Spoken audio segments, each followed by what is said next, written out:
अस्सलाम वालेकुम बच्चों, मैं हूं Abdul Razzaq, lecturer in physics, government degree college Mustafabad Kasur. बच्चों, हम सेकंड ईयर की फ़िज़िक्स में चैप्टर नंबर 15 इलेक्ट्रोमैग्नेटिक इंडक्शन की एक्सरसाइज शॉर्ट क्वेश्चन कर रहे हैं और अभी हमारे 2 शॉर्ट क्वेश्चन रहते हैं। तो आइए अब हम चलते हैं शॉर्ट क्वेश्चन नंबर 15.7 पे, ताकि हम इसके बाद न्यूमेरिकल्स भी स्टार्ट कर सकें। सो सबसे पहले है शॉर्ट क्वेश्चन 15.17। ओके जी, क्वेश्चन क्या है? क्वेश्चन है can a step up transformer increase the power level. तो मैंने आपको बताया हुआ है कि जो इनपुट पावर है वो ज़्यादा से ज़्यादा आउटपुट पावर के इक्वल आ सकती है। असल में आउटपुट पावर इनपुट पावर के इक्वल नहीं होती बल्कि कम होती है, लेकिन चलो एक आइडियल केस है जिसमें कोई रेजिस्टेंस लॉसेज नहीं है, तो भी जो आउटपुट पावर है वो आइडियल केस में भी इनपुट पावर के सिर्फ बराबर आ सकती है, उससे बढ़ नहीं सकती। ठीक है, और दरी बात है, जो ये वाली इनपुट है ये प्राइमरी पावर है और ये सेकेंडरी पावर है, और यहाँ पे हम लिख सकते हैं VP IP और यहाँ पे हम लिख सकते हैं VS IS। तो बच्चों, अब अगर आप यहाँ पे वोल्टेज लेवल को स्टेप अप करोगे तो करंट लेवल स्टेप डाउन हो जाएगा, क्योंकि इनका प्रोडक्ट हमेशा क्या रहना है, कांस्टेंट रहना है। सो इसलिए कोई भी ट्रांसफार्मर पावर लेवल को स्टेप अप नहीं कर सकता, पावर लेवल को इंक्रीज नहीं कर सकता। वो वोल्टेज को स्टेप अप करेगा तो करंट स्टेप डाउन कर देगा। अगर वोल्टेज स्टेप डाउन करता है तो करंट स्टेप अप हो जाएगा, लेकिन पावर लेवल वो इंक्रीज नहीं किया जा सकता। और यही statement law of conservation of energy को भी फॉलो करती है। ठीक है, अगर आउटपुट पावर इनपुट से ज़्यादा हो तो law of conservation of energy wallet हो जाएगा। हमें ये बताना पड़ेगा कि वो एनर्जी कहाँ से आ रही है। सो इन बातों का रेफरेंस देके आपने इस क्वेश्चन का ये जो पहला पार्ट है एक्सप्लेन कर देना है। उसके बाद कहते हैं in a transformer there is no transfer of charge from primary to secondary, then how is the power transferred. ठीक है, तो पावर ट्रांसफर कैसे होती है? तो बच्चों, इसके बारे में हमने पहले भी पढ़ा हुआ है कि अगर हमारे पास ये ट्रांसफार्मर कोर है और इस कोर के ऊपर आपने वाइंड की हुई हैं कुछ कॉइल्स, फॉर एग्जांपल मैं कहता हूँ लेट्स से ये आपने नंबर ऑफ टर्न्स यहाँ पे इस तरह से वाइंड किए हुए हैं। सो अब यहाँ पे जो आपने वोल्टेज लेवल चेंज करने हैं उससे इसके अंदर करंट चेंज होना है, इसके अंदर करंट चेंज होने से फ्लक्स चेंज होना है, और जो सेकेंडरी कॉइल है सेकेंडरी कॉइल ने क्या करना है, सेकेंडरी कॉइल ने इस चेंज को अपोज करना है। सो भाई यहाँ पे जो एनर्जी ट्रांसमिट होती है वो किस तरह से होती है? वो होती है मैग्नेटिक फ्लक्स लिंकेज से। किस तरह से ट्रांसफ़र होती है? मैग्नेटिक फ्लक्स लिंकेज से। वो क्या होता है, प्राइमरी कॉइल का जो मैग्नेटिक फ्लक्स है वो सेकेंडरी कॉइल के साथ लिंक्ड होता है इस मैग्नेटिक कोर की वजह से, और जब भी यहाँ पे नॉर्थ की वैल्यू इंक्रीज कर रही होती है तो ये कॉइल उसके सामने नॉर्थ बनाती है। जब यहाँ नॉर्थ की वैल्यू कम हो रही होती है तो फिर ये नॉर्थ के सामने क्या बनाती है, साउथ बनाती है, और साउथ की वैल्यू इंक्रीज हो रही होगी तो भी साउथ बनेगा, साउथ की वैल्यू कम हो रही होगी तो नॉर्थ बनेगा। तो इसका मतलब है कि हमेशा ही सेकेंडरी कॉइल के अंदर जो ये डायरेक्शन ऑफ मैग्नेटिक पोल्स हैं ये इस तरह से अलाइन होते हैं कि ये अपने प्राइमरी कॉइल के अंदर जो चेंज इन फ्लक्स है ना उसकी वजह से होने वाला खुद के अंदर जो चेंज इन फ्लक्स है उसको अपोज कर रही होती है। तो भाई एनर्जी किस तरह ट्रांसमिट होती है? एनर्जी मैग्नेटिक फ्लक्स लिंकेज से ट्रांसफ़र होती है, क्योंकि हर दफ़ा प्राइमरी कॉइल के अंदर चेंजिंग करंट एक चेंजिंग फ्लक्स जनरेट करता है, वो चेंजिंग फ्लक्स सेकेंडरी से गुजरता है और सेकेंडरी कॉइल उसको अपोज करने के लिए खुद बैक EMF बनाती है, और वही बैक EMF हमें आउटपुट पे मिल रही होती है यहाँ पे। ठीक है, इसलिए उसे सिर्फ EMF कह देते हैं, बैक EMF नहीं कहते, क्योंकि वही बैक EMF तो हमें आउटपुट पे मिल रही है। सो मैग्नेटिक फ्लक्स लिंकेज के जरिए से एनर्जी प्राइमरी कॉइल से सेकेंडरी कॉइल की तरफ ट्रांसमिट होती है। ठीक है, तो यहाँ तक हमें बात कर ली। अब हम आते हैं नेक्स्ट शॉर्ट क्वेश्चन की तरफ, और शॉर्ट क्वेश्चन क्या है? शॉर्ट क्वेश्चन 15.18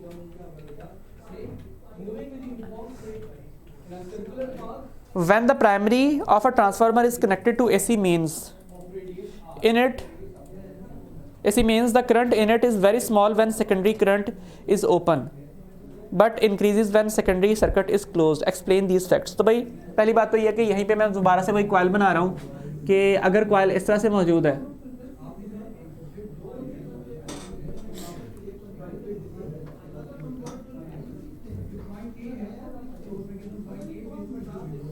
ये इसकी प्राइमरी कॉइल बनाते हैं दोबारा से। अब बच्चों यहाँ पे मैं एक प्राइमरी सिग्नल अप्लाई कर रहा हूँ, यहाँ पे मैं उसको VP की तरह लिख रहा हूँ और मैं उसकी वोल्टेजेस ये शो कर रहा हूँ। इसका मतलब है कि जब ये पॉजिटिव इंक्रीज कर रहा होगा और ये नेगेटिव इंक्रीज कर रहा होगा, दैट मीन्स आप इस लूप में यहाँ से इधर जाओगे तो यहाँ पे बैक EMF बनेगी जो कि इधर पॉजिटिव और इधर नेगेटिव होगी। इसे मैं क्या कहता हूँ? इसे मैं कहता हूँ back EMF EP primary coil के निस्बत से। ठीक है, सो फिलहाल यहाँ पे प्राइमरी कॉइल के अंदर जो चेंज इन वोल्टेज और उसको अपोज करने के लिए यहाँ पे सिर्फ EP मौजूद है। ठीक है, यहाँ पे करंट अपोज हो रहा है, एनर्जी वेस्ट हो रही है लेकिन बहुत थोड़ी, क्योंकि सिर्फ सेल्फ इंड्यूस्ड EMF ने, सिर्फ सेल्फ इंडक्शन के फिनोमेना ने ही अपने अंदर चेंज इन वोल्टेजेस को अपोज करना है। लेकिन जब आप यहाँ पे ये वाला सर्किट भी कनेक्ट कर देते हो, दैट मीन्स चलो आपने यहाँ पे लेट्स से मैं कहता हूँ कनेक्ट की भी हुई है, उसकी वजह से लेट्स से मैं कहता हूँ कि जब ये वाला एंड आ रहा है तो इस एंड आने की वजह से पॉजिटिव ऊपर की तरफ बन रहा है, यहाँ नॉर्थ आ रहा है और नॉर्थ की स्ट्रेंथ बढ़ती चली जा रही है, ठीक है। इस वाले पहले क्वार्टर के अंदर नॉर्थ की स्ट्रेंथ बढ़ती चली जा रही है, तो इस कॉइल ने क्या करना है, नॉर्थ के सामने अपना नॉर्थ बनाना है और यहाँ बनाना है साउथ। इसका मतलब है अगर नॉर्थ ऊपर की तरफ है तो करंट को इस तरह घूमना चाहिए, और हमारे केस के अंदर अगर करंट इस तरह घूमता है तो ये एंड पॉजिटिव बन जाएगा, ये एंड नेगेटिव बन जाएगा। तो यहाँ पे सेकेंडरी कॉइल के अंदर जो है ईएमएफ इंड्यूस हो चुकी है जो हमें आउटपुट के तौर पे मिल सकती है, लेकिन ये नॉर्थ और साउथ बनाने के लिए ज़रूरी है कि करंट घूमे भी। तो अगर आपने आउटपुट ऑफ किया हुआ है, कुछ कनेक्ट ही नहीं किया हुआ, तो फिर इस जो प्राइमरी पावर है ना, इसने सिर्फ अपनी सिर्फ अपनी सेल्फ इंड्यूस्ड ईएमएफ को ही अपोज करना है और उसके लिए इसको कोई ज़्यादा प्रॉब्लम नहीं आएगी। लेकिन जब आप इसके क्रॉस लोड लोगे, जितना स्ट्रॉन्ग करंट फ्लो कर पाएगा उतने ही ये नॉर्थ और साउथ जो है इस नॉर्थ और साउथ को ज़्यादा अपोज कर पाएंगे, ठीक है। तो यहाँ पे जो मैग्नेटिक पोल्स इंड्यूस होने हैं वो उतना ही ज़्यादा स्ट्रॉन्ग इंड्यूस हो सकेंगे जितना स्ट्रॉन्ग यहाँ पे करंट फ्लो करेगा। सो इसका मतलब है अगर यहाँ पे करंट नहीं है या नॉर्थ और साउथ बनने को टेंड कर रहे हैं, बनेंगे नहीं क्योंकि करंट नहीं घूमेगा, ठीक है। इसलिए चूंकि प्राइमरी पावर है उसको ज़्यादा अपोज नहीं करना पड़ेगा, तो इसलिए यहाँ पे जो पावर आप डिलीवर कर रहे होगे वो बहुत स्मॉल होगी। एक्चुअली करंट फ्लो की इन्होंने यहाँ पे बात की, करंट तो वैसे ही कहीं फ्लो नहीं करता, वो सिर्फ तमाम चार्जेस अपनी मीन पोजीशन पे ऑसिलेट करते हैं। लेकिन चलो आरएमएस करंट की भी बात हो, रूट मीन स्क्वायर करंट की भी बात हो, तो यहाँ पे जो करंट है वो बहुत कम पावर डिलीवर कर रहा है। लेकिन जैसे ही यहाँ पे आप सेकेंडरी सर्किट को ऑन कर दोगे तो उससे क्या होगा, उससे ये होगा कि अब यहाँ पे आने वाले वोल्टेजेस ने इसको भी अपोज, मतलब इसकी ऑपोजिशन को भी ओवरकम करना है, इसकी ऑपोजिशन को भी ओवरकम करना है, फिर प्राइमरी सोर्स को बहुत ज़्यादा पावर डिलीवर करनी पड़ेगी। और वोल्टेज सेम रखते हुए पावर ज़्यादा डिलीवर करने का मतलब क्या है, करंट का बढ़ जाना। तो ये तमाम फैक्टर्स आपने यहाँ पे एक्सप्लेन कर देने हैं। हमने ए और बी दोनों पार्ट्स कर लिए हैं। ए में इन्होंने पूछा था कि is very small when secondary circuit is open but increases when secondary circuit is closed, explain these facts. तो हमने यहाँ पे ये वाले फैक्ट्स जो है वो एक्सप्लेन कर दिए हैं, ठीक है।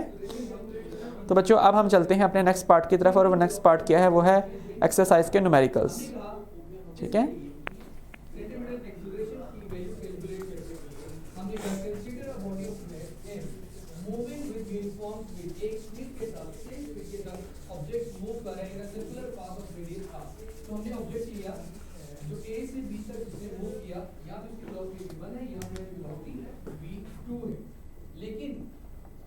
दोनों वेलोसिटीज का मैग्नीट्यूड सेम है, डायरेक्शन डिफरेंट है, मैग्नीट्यूड सेम है लेकिन डायरेक्शन। एक्सरसाइज न्यूमेरिकल्स 15.1 ए से बी तक उसने जो डिस्टेंस लेवल किया वो क्या आपके पास बेटा लीनियर डिस्टेंस है। क्वेश्चन क्या है, क्वेश्चन है an EMF of 0.45 volt is induced between the ends of a metallic bar moving through the magnetic field of 0.22 Tesla.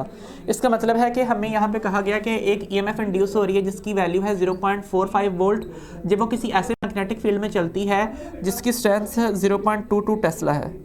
अब कहते हैं what field strength would be needed to produce an EMF of 1.5 volt between the ends of the bar assuming that other factors remain the same। so required है ये second magnetic field, ठीक है। तो magnetic field strength B आपको find करनी है। अब इन दोनों को 1 और इन दोनों को 2 का नाम दे दें, बाकी तमाम फैक्टर्स हमने सेम रखने हैं। तो हम स्टार्ट कहाँ से करेंगे, स्टार्ट करेंगे कि हम कहेंगे कि मोशनल EMF का फॉर्मूला क्या होता है, माइनस VBL साइन थीटा। यहाँ पे जो थीटा है वो वेलोसिटी और मैग्नेटिक फील्ड के दरमियान में है, और बाकी तमाम फैक्टर्स तो सेम है। इस हिसाब से हमारी ये इक्वेशंस दो तरह की बनेंगी, एक होगी E1 is equal to minus V B1 L sine theta, और दूसरी इक्वेशन बनेगी E2 is equal to minus V B2 L sine theta. अब यहाँ पे बाकी के साथ 1 2 क्यों नहीं लिखा, क्योंकि वो कांस्टेंट टर्म्स हैं। सो इन दोनों को हम डिवाइड कर लेते हैं। जब हम इन दोनों को डिवाइड करेंगे तो कंडीशन कुछ इस किस्म की होगी कि E1 ओवर E2 क्या बन जाएगी, वो बन जाएगी B1 ओवर B2। सो B2 को उस तरफ ले जाएं, ये बनेगी B2 is equal to E1 over B1 into E1 over E2 is equal to B1। So B2 is equal to B1 E2 over E1। So B2 is 0.22 tesla into 1.5 over 0.45। So answer क्या होगा, answer होगा 0.73 Tesla या फिर 730 मिली Tesla, ठीक है। सो ये हमारे पहले क्वेश्चन का आंसर आ गया। अब हम चलते हैं नेक्स्ट शॉर्ट न्यूमेरिकल की तरफ, और वो न्यूमेरिकल कौन सा है, 15.2।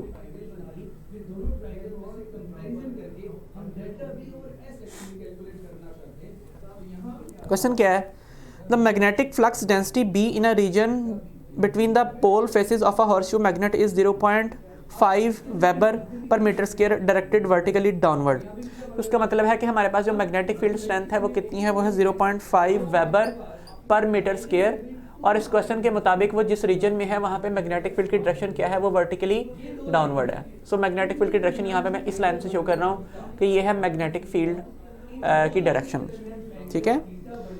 Find the EMF induced in a straight wire 5 centimetre long, that means length कितनी है, लेंथ है 5 सेंटीमीटर, और 5 सेंटीमीटर का क्या मतलब होगा, 0.05 metre, perpendicular to the magnetic field. That means हमारे पास जो वायर है वो किस तरह से प्लेस्ड है, वो मैग्नेटिक फील्ड के परपेंडिकुलर प्लेस्ड है। दैट मीन्स लेंथ यहाँ पे इस तरह से बनेगी। उसके बाद क्या कहते हैं, When it is moved in a direction at an angle of 60 degree with the horizontal। तो भाई ये कंडक्टर है ना, आपने इसको मैग्नेटिक फील्ड के साथ एक्चुअली हॉरिजॉन्टल के साथ 60 डिग्री पे मूव करना है। तो अगर ये लाइन हमारी जो डॉटेड लाइन है ये हॉरिजॉन्टल लाइन है, तो जो वेलोसिटी है वो वेलोसिटी किस तरफ है, वेलोसिटी हॉरिजॉन्टल के साथ 60 डिग्री बना रही है। तो इसका मतलब है कि ये जो फाई की वैल्यू है ये कितनी है, 60 डिग्री है। और बच्चों जो वेलोसिटी है वो कितनी दी गई है, वो दी गई है 100 सेंटीमीटर पर सेकेंड। इसका मतलब क्या हुआ, ये बनती है 1.00 मीटर पर सेकेंड। सो रिक्वायर्ड क्या है, रिक्वायर्ड है magnitude of induced EMF E। So कैसे सॉल्व करना है,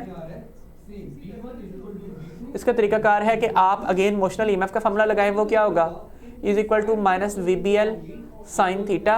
बच्चों आपको पता है कि ये वाला एंगल है हॉरिजॉन्टल के साथ ये 60 डिग्री बन रहा है। दैट मीन्स जो वेलोसिटी है वो मैग्नेटिक फील्ड के साथ 60 नहीं बना रही, बल्कि हॉरिजॉन्टल के साथ 60 डिग्री बना रही है। और हॉरिजॉन्टल मैग्नेटिक फील्ड के साथ क्या एंगल बना रहा है, 90 डिग्री। तो ज़रा बताइए कि ये जो टोटल एंगल है यहाँ से लेके यहाँ तक ये कितना हुआ, ये बना 150 डिग्री। तो आप यहाँ पे लिखोगे कि जो हमारा थीटा है वो है 90 degree plus 5, that means 90 degree plus 60 degree. तो हमारा जो थीटा है वो कितना बनता है, 150 डिग्री बनता है, ठीक है। सो इस हिसाब से जो आंसर होगा वो क्या होगा, इज इक्वल टू, अब माइनस साइन हटा रहा हूँ क्योंकि सिर्फ मैग्नीट्यूड फाइंड करना है। वेलोसिटी है 1, मैग्नेटिक फील्ड है 0.5, लेंथ है 0.05 इंटू साइन ऑफ 150 डिग्री, ठीक है। सो यहाँ पे जो EMF है वो कितनी होगी, वो होगी 1.25 इंटू 10⁻⁻2 वोल्ट। बच्चों अब आपको ये बात भी याद रखनी चाहिए कि कुछ बुक्स ने यहाँ पे जो एंगल है ना वो 150 के बजाय 30 डिग्री भी लिखा होगा। तो उसकी वजह ये है कि यहाँ पे इन्होंने कहा है कि ये वेलोसिटी का एंगल हॉरिजॉन्टल के साथ है, ये नहीं बताया कि ऊपर की तरफ है या नीचे की तरफ है। लेकिन चलो कोई बात नहीं, अगर ये वेलोसिटी इस तरफ भी होती, दैट मीन्स इस डायरेक्शन में होती वेलोसिटी, ये वाला एंगल 60 डिग्री बन रहा होता, तो फिर ये एंगल कितना होता, ये होता 30 डिग्री। और बच्चों जो आंसर साइन 150 का आता है वही आंसर साइन 30 का भी आता है। तो उसमें इस बात से फ़र्क नहीं पड़ेगा कि यहाँ पे आप साइन पुट करते हो 150 या साइन 30 पुट करते हो, दोनों केसेस में आंसर सेम होंगे, ठीक है। सो हमने ये क्वेश्चन कर लिया है। अब उसके बाद नेक्स्ट देखते हैं। हमारे पास क्या आता है बेटा, A B और इसके बुलाएगा R A।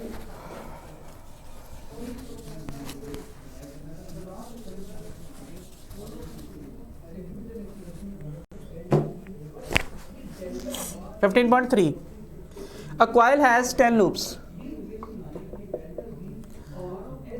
Each loop has an area of 1.5 into 10 to the power minus 3 meter square.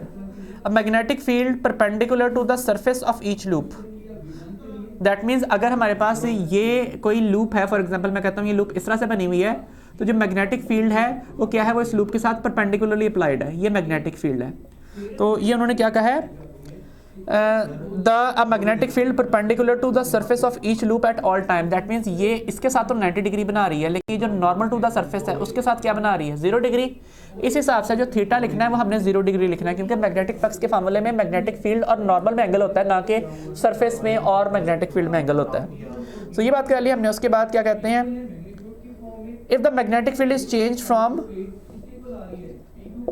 0.05 tesla to 0.06 tesla in 0.1 second. सबसे पहले डेल्टा बी निकाल लेते हैं, वो होगी BF minus BI, that means 0.06 minus 0.05 Tesla, that means 0.01 Tesla. और time कितना है, टाइम है 0.1 second. Find the average EMF induced in the coil. So induced EMF find करनी है। अब वो A की वैल्यू क्या यहाँ पे गिवन है बेटा, R, तो आप यहाँ देखिएगा R, P अच्छा जी, ईएमएफ इंड्यूस का फॉर्मूला क्या होता है, जो कि नंबर ऑफ टर्न्स और फ्लक्स चेंज को डील करती है, वो होती है minus N delta phi over delta T. Further यहाँ पे माइनस एन डेल्टा फाई की जगह पे डेल्टा बाहर लिख रहा हूँ, डेल्टा ओवर डेल्टा टी, और यहाँ पे लिख रहा हूँ B A cos of theta. कौन सी चीज़ चेंज हो रही है, मैग्नेटिक फील्ड। तो ये फॉर्मूला फर्दर क्या बन जाएगा, minus N delta B over delta T A cos of theta. So जो वैल्यू चेंज हो रही है डेल्टा उसके साथ लिखा है, बाकी टर्म्स कांस्टेंट कर दी हैं, तो आंसर क्या होगा, एन की वैल्यू कितनी है 10, मैग्नेटिक फील्ड कितनी है 0.01, टाइम कितना है 0.1, एरिया है 1.5 into 10 to the power -3 and cos of 0 degree. तो बच्चों एक बात तो कंफर्म है कि यहाँ पे 1.5 तो आंसर में आना ही आना है। तो बाकी आप ज़बानी भी सॉल्व कर सकते हो, लेकिन इसका आंसर कितना आ रहा है 1.5 into 10 to the power -3 volt या फिर 1.5 मिली वोल्ट। ठीक है बच्चों, इसका आसान हल ये है कि जारी बात है कि जब आप 0.01 को 0.1 से डिवाइड करोगे तो आंसर क्या आएगा, आंसर आएगा 0.1। 0.1 को 10 से मल्टीप्लाई कर दोगे 1 हो जाएगा, और बाकी जो फैक्टर बचा हुआ है आंसर सेम उसी वाला आना है। ठीक है, तो यहाँ पे हमने 15.3 कर लिया, अब हम 15.4 की तरफ चलते हैं। डेल्टा बी ओवर एस की जगह में क्या लिखूंगा, B over R. B to B क्या होता है बेटा, B square divided by R. तो मेरे पास जो सेंटीमीटर एक्सेलरेशन आया वो किसके इक्वल आ गया बेटा, बी स्क्वायर ओवर आर की। इक्वेशन नंबर 1 क्या दिया आपके पास, 15.4 है, a circular coil has 15 turns, that means number of turns are 15, each of radius 2 centimeter, that means 0.02 meter. The plane of coil lies 40 degree to the uniform magnetic field, that means ये जो हमारे पास coil है, again इसके वो plane की बात की गई है कि लेट से ये हमारी कॉयल है और कॉयल का जो प्लेन है वो मैग्नेटिक फील्ड के साथ क्या एंगल बना रहा है। आपने इस तरह से स्ट्राइक किया मैग्नेटिक फील्ड कि वो इस जो प्लेन है उसके साथ कितना एंगल बना रही है, 40 डिग्री बना रही है। लेकिन आपको पता है फ्लक्स के लिए हमें तो नॉर्मल में और मैग्नेटिक फील्ड में एंगल लेना होता है। तो बच्चों आपको पता है कि जब ये एंगल 40 बन रहा होगा तो बताइए ये एंगल कितना बन रहा होगा, ये एंगल बन रहा होगा 50 डिग्री। तो ये एंगल कितना होगा, ये भी 50 डिग्री होगा। सो अगेन मैं बता रहा हूँ कि हमारे पास यहाँ पे जो स्टेटमेंट है वो ये कि magnetic field plane of area के साथ 40 डिग्री बना रही है। तो जब वो प्लेन ऑफ एरिया के साथ 40 डिग्री बना रही होगी तो जारी बात है यहाँ से यहाँ तक का एंगल तो 90 है। अगर ये एंगल 40 है तो ये कितना हुआ, ये हुआ 90 - 40, और वो कितना होता है, वो होता है 50। तो जो एंगल यहाँ बनेगा वही एंगल यहाँ पे भी बनेगा। तो सबसे पहले लिख लेते हैं कि फाई की वैल्यू तो 40 डिग्री गिवन है, लेकिन जो थीटा है वो 90 - फाई के इक्वल है। इसका मतलब है अगर आप 90 - 40 डिग्री लिखोगे तो आंसर थीटा का कितना आएगा, 50 डिग्री। तो यहाँ पे नॉर्मल में और मैग्नेटिक फील्ड में जो एंगल है वो कितना बन रहा है, 50 डिग्री बन रहा है। तो अगर ये ना किया तो आंसर गलत हो जाएगा। उसके बाद क्या कहते हैं, The plane of coil lies at 40 degree to a uniform magnetic field of 0.02 Tesla. तो भाई ये यूनिफॉर्म मैग्नेटिक फील्ड 0.02 टेस्ला है। अगर मैग्नेटिक फील्ड यूनिफॉर्म रहेगी तो कोई ईएमएफ इंड्यूस नहीं होगी। लेकिन जो स्टेटमेंट का अगला हिस्सा है वो क्या है, वो कहा गया है the field is increased by 0.5 Tesla. बच्चों अब दो बातें हो सकती थी, एक ये कि चलो इसको तो इनिशियल कहे ना, अगर कहा जाता कि magnetic field is increased to 0.5 tesla तो मैं फाइनल मैग्नेटिक फील्ड 0.5 टेस्ला लिखता, और डेल्टा बी का आंसर क्या आता है, वो आता है B final minus B initial, that means 0.5 - 0.2 that means 0.3 tesla. तो इसका मतलब है कि हमारे पास ये जो मैग्नेटिक फील्ड है ना इसका चेंज 0.3 टेस्ला है। दोबारा सुन लिया, अगर क्वेश्चन होता कि the magnetic field the initial value of magnetic field is 0.2 tesla which is increased to 0.5 tesla, तो चेंज जब लेता तो आंसर 0.3 टेस्ला होता। लेकिन यहाँ पे उन्होंने क्या कहा, यहाँ पे उन्होंने कहा है the magnetic field is increased by 0.5 Tesla. इसका मतलब है कि इन्होंने यहाँ पे क्या किया है, डायरेक्टली डेल्टा बी की वैल्यू दी, और डेल्टा बी कितना लिखा है 0.5 टेस्ला। ठीक है, उन्होंने इनिशियल से फाइनल की बात नहीं की, उन्होंने कहा है कि जो भी इनिशियल वैल्यूज को छोड़िए the magnetic field is increased by 0.5 tesla, तो डेल्टा बी डायरेक्टली 0.5 है। फिर आपको 0.5 फाइनल लिखने की जरूरत नहीं है, लेकिन क्यों लिखा है उस पर बात करते हैं आगे हम। अच्छा जी, इन 0.2 सेकेंड, तो डेल्टा टी कितना है, डेल्टा टी है 0.2 सेकेंड। ठीक है, find the magnitude of EMF induce. तो सोल्यूशन क्या है कि रिक्वायर्ड क्या है कि हमें यहाँ पे ईएमएफ की वैल्यू फाइंड आउट करनी है, और अगेन फार्मूला वही है, E is equal to -n delta phi over delta T, जिसे हम फर्दर लिख लेंगे -n delta over delta T, और साथ लिखेंगे B A cos of theta. Change क्या हो रहा है, magnetic field, so E M F is equal to minus N delta B over delta T into A cos of theta. Values put कीजिए, क्या बनेंगी, इज इक्वल टू माइनस, छोड़िए 15 लिखिए सिर्फ, जो मैग्नेटिक फील्ड है उसमें चेंज कितना आ रहा है 0.5 टेस्ला, टाइम कितना है 0.2 सेकेंड, और एरिया कितना है, सर्कल का एरिया पाई आर स्क्वायर होता है, तो पाई लिखिए और रेडियस वो लिखा हुआ है 0.02 का स्क्वायर, तो यहाँ पे 0.02 का स्क्वायर आएगा, और साथ कॉज ऑफ थीटा की जगह पे क्या आएगा, कॉज ऑफ 50 डिग्री, 40 डिग्री के बजाय 50 डिग्री लिखना है। अब बच्चों आप इसका ज़रा आंसर निकाल के देखो कैलकुलेटर पे, जो भी आंसर आएगा वो 1.8 इंटू 10 की पावर -2 वोल्ट नहीं होगा। इसका मतलब है यहाँ पे इन्होंने ना एक टाइपिंग की मिस्टेक की है, वो ये कि जो इन्होंने लिखा है if the field is increased by 0.5 Tesla, वो गलत लिखा है, ठीक है, वो टाइपिंग मिस्टेक है। यहाँ पे बाय की जगह पे क्या आना चाहिए, 2 आना चाहिए। दैट मीन्स ये काम नहीं करना, इंक्रीज्ड बाय नहीं पढ़ना आपने, इसे इंक्रीज्ड 2 पढ़ना है। तो यहाँ पे आप काट के बाय की जगह पे 2 लिख लीजिए इस क्वेश्चन के अंदर। लेकिन बच्चों एक बात याद रखना कि पेपर में अगर यहाँ पे बाय आ भी गया तो आपने बाय लिखा होने के बावजूद 2 के हिसाब से सॉल्व करना है, ठीक है। तो यहाँ पे जो मैग्नेटिक फील्ड है it is increased from 0.2 tesla to 0.5 tesla. इस हिसाब से डेल्टा बी की वैल्यू अगर मैं यहाँ पे 0.3 टेस्ला पुट करूँगा तो उससे आंसर क्या आएगा, उससे आंसर आएगा 1.8 into 10 to the power -2 volt, या फिर 18 into 10 to the power -3 volt, या फिर 18 मिली वोल्ट, ठीक है। सो यहाँ तक हमने 15.4 जो न्यूमेरिकल है वो भी कर लिया है।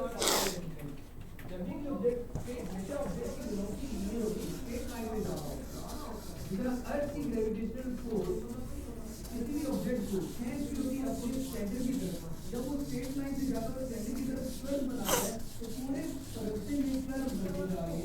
तो जब इस कर्व को ड्रॉ करके आपके पास ये सर्कुलर पाथ बनता है, ऑब्जेक्ट एक्चुअली स्ट्रेट लाइन में जाता है, सेंटीमीटर फोर्स को सेंटर की तरफ खींचेगी। सेंटरिंग का मतलब क्या होता है, वर्ड का सेंटर।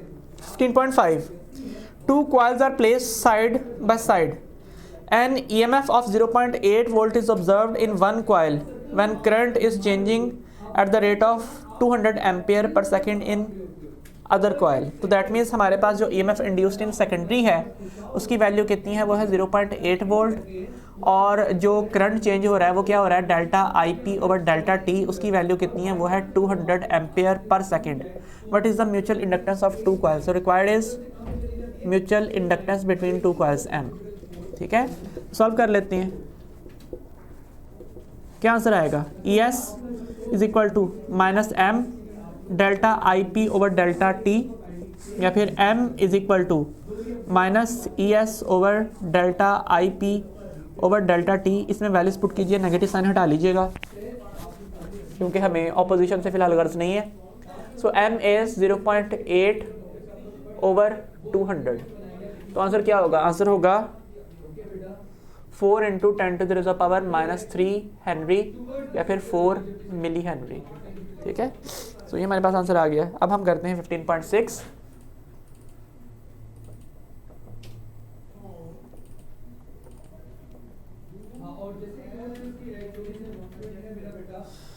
ओके जी, a pair of adjacent coil has mutual inductance of 0.75 Henry. So mutual inductance is 0.75 Henries.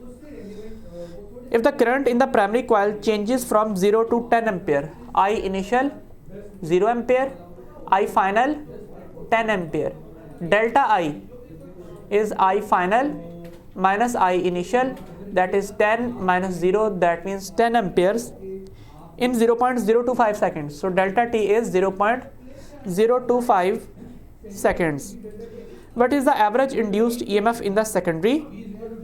That means पूछा गया है कि सेकेंडरी कॉइल के अंदर जो EMF इंड्यूस हो रही है उसकी एवरेज वैल्यू क्या है। फार्मूले में ऑलरेडी एवरेज वैल्यू मौजूद है।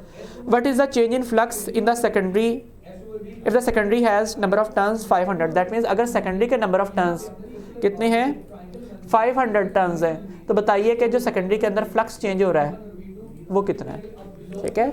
सो ये वैल्यू भी हमें फाइंड करनी है।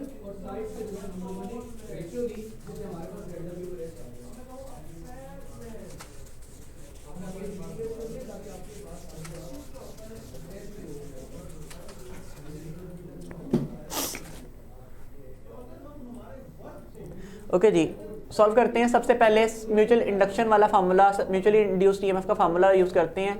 ES is equal to minus M delta IP over delta T. So ES is M की वैल्यू कितनी है 0.75, डेल्टा I कितना है 10 एम्पेयर और टाइम कितना है, टाइम है 0.025 सेकेंड। तो इस हिसाब से जो सेकेंडरी के अंदर EMF इंड्यूस होती है वो कितनी होती है 300 वोल्ट।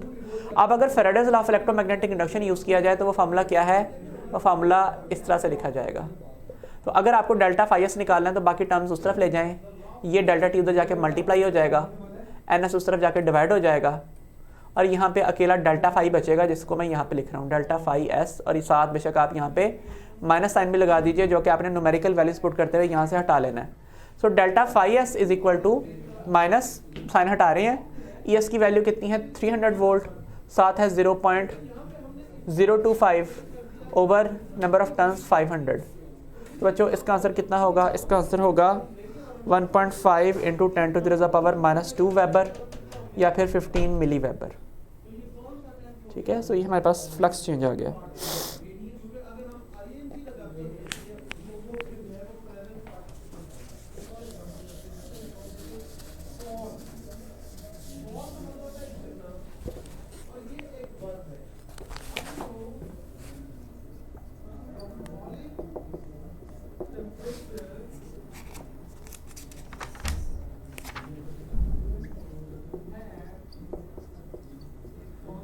ओके जी, क्वेश्चन है a solenoid has 250 turns and is 250 and self inductance of 2.4 milli henry, that means 2.4 into 10 to the power -3 Henry.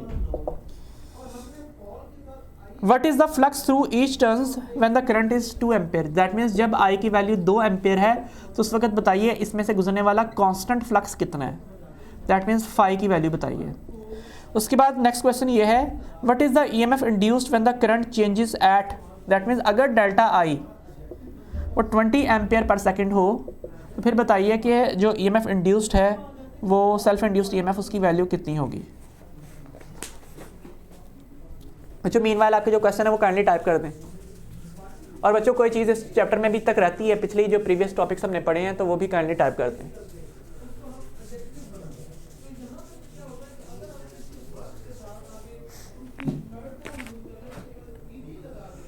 तो बच्चों सबसे पहले कांस्टेंट फ्लक्स कैलकुलेट करना है और उसका फॉर्मूला क्या है, flux through n number of turns of the coil is directly proportional to current flowing through the coil itself.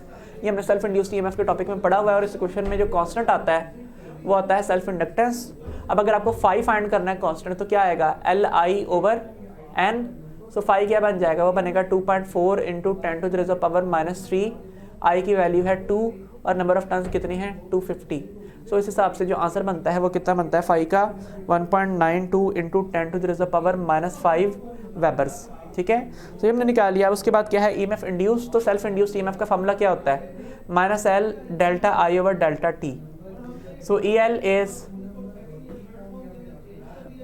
2.4 into 10 to the power -3 into 20। तो ये क्या बनेगा 4.8 इंटू 10 की पावर -2।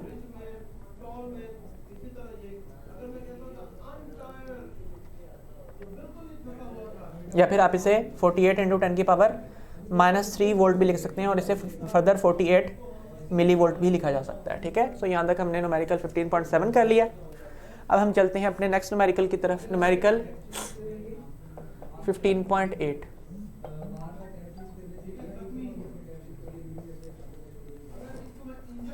ओके जी, a solenoid has length of, solenoid has length of 8 centimetre या फिर 0.080 metres and cross sectional area of 0.5 centimetre square या फिर 0.5 into 10 to the power -4 metre square, has 200 turns, number of turns कितने हैं 200। Find the self inductance of the solenoid when core is air, that means जब μr 1 है तो उस वक्त आपने क्या फाइंड करना है, आपने फाइंड करनी है self inductance of the coil.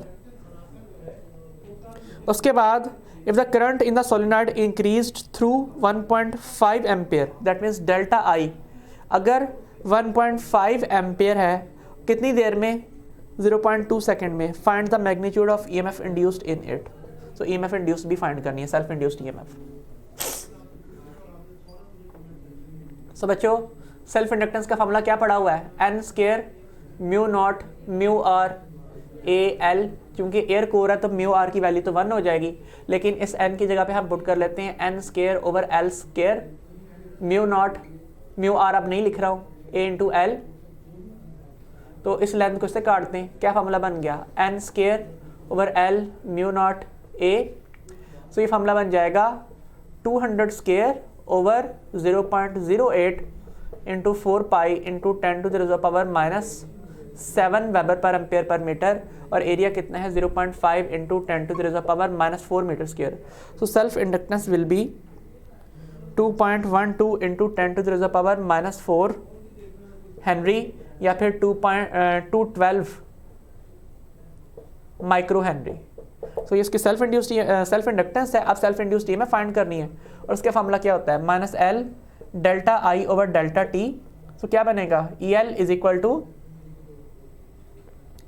2.12 into 10⁻⁻4, delta I कितना है 1.5 और डेल्टा टी कितना है 0.2। तो इसे सॉल्व करेंगे तो सेल्फ इंड्यूस्ड ईएमएफ का आंसर कितना आएगा 1.6 इंटू 10⁻⁻3 वोल्ट, जो कि 1.6 मिली वोल्ट के इक्वल आएगा। तो बच्चों यहाँ तक हमने 15.8 न्यूमेरिकल कर लिया है। अब ज़रा चूँकि लेक्चर का टाइम ओवर होने की तरफ जा रहा है तो मैं ज़रा आपके क्वेश्चंस ले लूँ।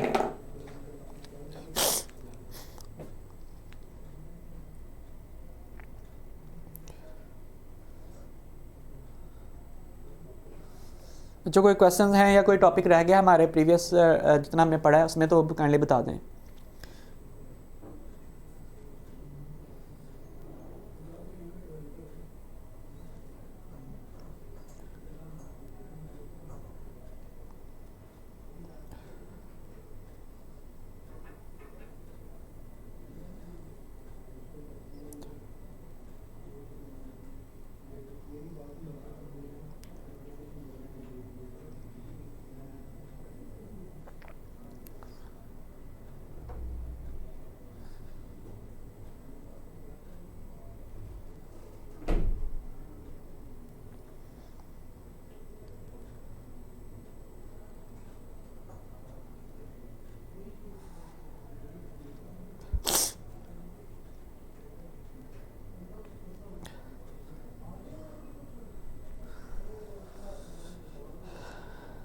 ओके बच्चों, आप लोगों के फिलहाल कोई क्वेश्चंस नहीं है तो आइए एक न्यूमेरिकल और कर लेते हैं।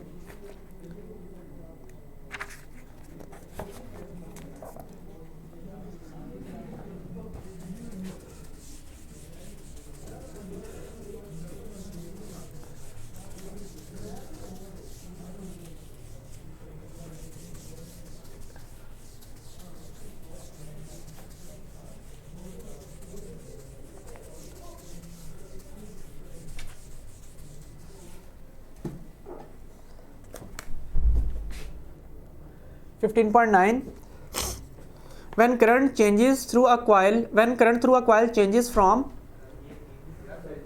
100 milliampere to 200 milliampere, that means 0.2 ampere, delta I क्या बनेगा, वो बनेगा I final minus I initial, that means 0.2 minus 0.1, that means 0.1 ampere in 0.005 seconds, 5 milliseconds में चेंज हो रहा है। So delta T is 0.005 second and induced EMF of 40 millivolt, 40 millivolt, that means 0.04 volt is produced in the coil. What is self inductance of the coil and find energy stored in the coil.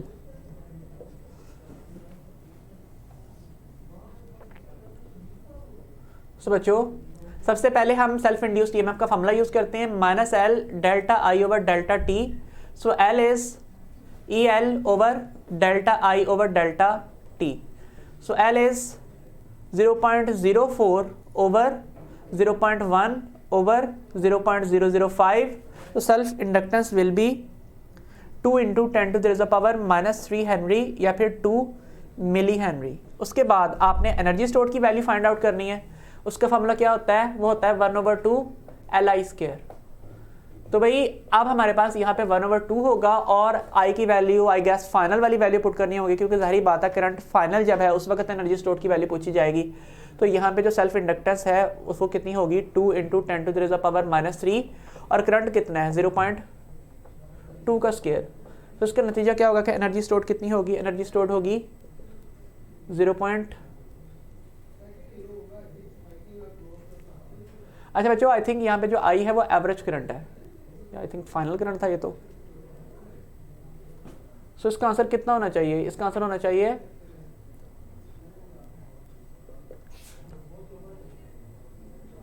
अच्छा, find the energy increased delta U पूछा हुआ है। हमें क्या पूछा हुआ है? Delta U. तो डेल्टा यू अब हम तब निकाल सकेंगे जब हमें इनिशियल वैल्यू और फाइनल वैल्यू दोनों ही पता होंगी, ठीक है। सो हम सबसे पहले यू इनिशियल फाइंड आउट करते हैं और वो कितना है? 1/2 Li इनिशियल का स्क्वायर। तो ये होगा 1/2 × 2 × 10⁻³ और आई इनिशियल कितना है? आई इनिशियल है 0.1 का स्क्वायर। तो इसका आंसर कितना होगा? इसका आंसर होगा, अब ये 10⁻⁻1 उसका स्क्वायर 10⁻⁻2 होता है, तो ये बन जाएगा 1 × 10⁻⁻5 जूल्स। और उसके बाद जो यू फाइनल है वो कितना होगा? वो होगा 1/2 Li फाइनल का स्क्वायर और वो कितना होगा? 1/2 × 2 × 10⁻³ और आई फाइनल कितना है? 0.2 का स्क्वायर। तो बच्चों इसे समझाने की गर्ज से मैं इस तरह लिख लेता हूँ कि चलो ये तो कट गए, ये बना 10⁻³ मल्टीप्लाइड बाय 2 × 10⁻1 का होल स्क्वायर। तो आंसर कितना है? ये बनता है 10⁻³ × 4 × 10⁻², दैट मीन्स 4 × 10⁻5 जूल्स। तो डेल्टा यू क्या आएगा? डेल्टा यू होगा you final minus you initial. तो ये कितना बनता है? 4 × 10⁻5 जूल माइनस 1 × 10⁻5 जूल। सो 4 - 1 कितना होता है? 3 × 10⁻5 जूल। अगर मैं इसे इस तरह लिखूँ 3 × 10⁻2 × -3 जूल्स, तो क्या बनेगा? 0.03 इसके लिए और बाकी -3 को लिख दीजिए मिली जूल्स। तो यहाँ तक हमारा आंसर है। आज के लिए इतना ही काफ़ी है। मैं ज़रा एक दफ़ा आपके क्वेश्चन देख लूँ, अगर कोई क्वेश्चन है तो वो रिप्लाई कर दूँ।